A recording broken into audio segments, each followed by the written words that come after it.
Hey, what is going on, guys? It is your host, Devi Devster, and let's get into some news. So to kick off the news for the week, Battlefield 2042 finally launched to what can only be described to as just a meh experience. Now, from an EA game, I wasn't surprised in the least. There were server issues that prevented some people from even playing, including myself, and just overall bugs and issues that took so much away from the multiplayer experience. It also didn't help that there isn't even an alternative mode to the multiplayer experience. So no campaign, no co-op, really just multiplayer. Personally, after I was able to actually get into the game, I had a lot of fun with the portal mode, which was kind of like Battlefield 3 and Battlefield Bad Company maps with a new like 2042 polish on them. But my fun pretty much stopped there, and they made the all controversial decision to add Bloom into the game, which for anyone who doesn't know what that is, it pretty much means that gunfights are RNG. On the other hand though, Game Pass and EA Play members get a free 10-hour trial, which if you haven't bought the game yet and are thinking about it, I 100% recommend trying it. That is what I did, and it saved me $60. And some side news kind of related to Battlefield, legendary YouTuber Franky On PC is back on YouTube after almost like a 4-year hiatus. He's uploading continuous DayZ series of videos as well as putting out some Battlefield videos. So if you are interested in checking out his videos or you've been waiting for new videos, I highly recommend you go check out his channel. I'm glad to have him back in the community. Welcome back, bro. So I wanted to do kind of like a special segment where we look at a, nice little funny clip for the day. To the politics and all those woke storylines in so many shows today. I was watching an episode of You where measles came up. Wait. When did I mention measles? I don't know. It was on You. Wait, what was on me? What are you talking about? Is Raymond even hearing what I'm saying? I never had the measles. Was on You. We never did a measles and vaccine episode. Is this a joke? I know. I don't even know what you're talking about. It was on You. It was on You. Raymond, I've never had measles. What are you talking about? This is stupid. It was an episode of a show, Laura. What's it called? You. What is he talking about? It's called You. I've never done a show on measles. I just completely give up. We got to get out of it. It's a show I give up. called You on Netflix. There's a show called Lowering on Netflix. That wasn't that great. Continuing FPS news, Call of Duty sales are actually down very low, almost 40% compared to last year's Call of Duty Cold War. And to that, I would like to say, thank God. Yes! Wait, what? You said it's still the second biggest launch of the year?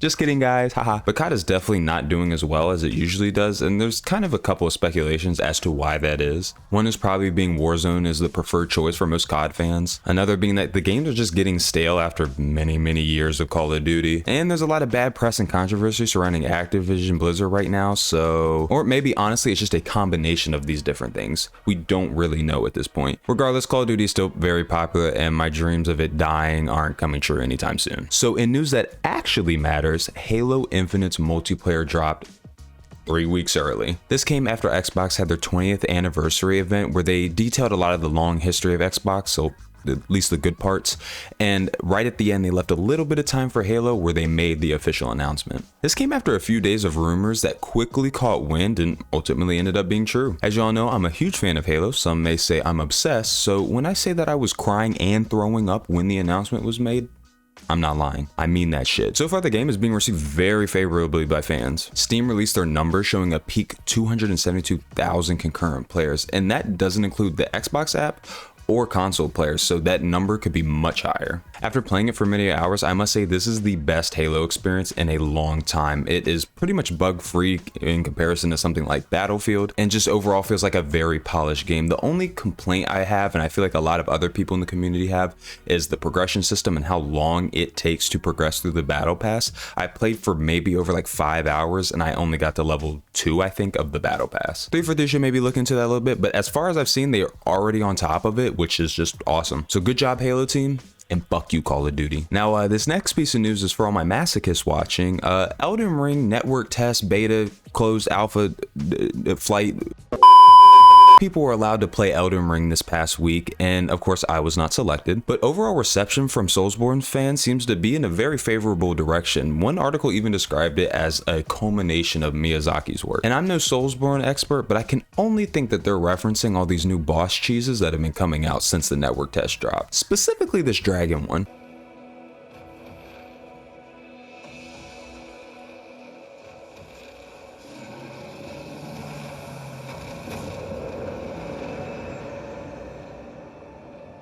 Like, that looks awesome. Personally, I've never fully played a Soulsborne game, but this is enough to convince me. The game is taking a more open world approach to the formula while also keeping all the things that Soulsborne fans love, like weapons, customization, combat, and of course, badass bosses. Players got access to 5 of the classes that will be available in the game, as well as getting to explore the starting area of the game called Limgrave. And honestly, I have to agree, it looks pretty fucking good. Now, just to be honest, I've said this for every Soulsborne game, and I've tried Dark Souls 3, pretty much all of them, and have never finished a single one, but I think I'm going to change my mind for this one.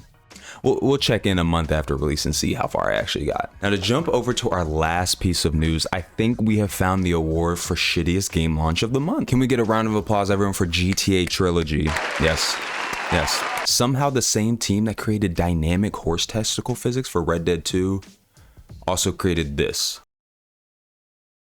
Is this one of those NFTs I've been hearing about? On top of these character models from Satan himself, the game was literally unplayable on PC because of Rockstar's broken ass launcher. The game seems to just be a lazy port, besides some of the environments which have noticeable improvements. Just to add to the overall shitstorm of this situation, Take-Two has been on a banning, DMCAing spree for the past year, taking down modders that actually made good quality improvements to these games. And in the wake of what can only be described as a shitstorm, we're left wondering, how did this happen? How were we bamboozled so bad? I would like to point to the shady ass marketing for this game that showed no gameplay in the initial trailer, or honestly any other media at that time, so we didn't really know what we were getting ourselves into. This also wasn't helped by the fact that they sent no review copies of the game to any, reviewers, outlets, media outlets, so we really were going into this blind. This is very disappointing from Rockstar and Take-Two, but honestly, when you have Take-Two involved, I'm not surprised. The game is currently sitting at a 0.5 user score, so if that is any indication as to how people are feeling, there you go. While all this was going on, I could only help but be reminded of Warcraft 3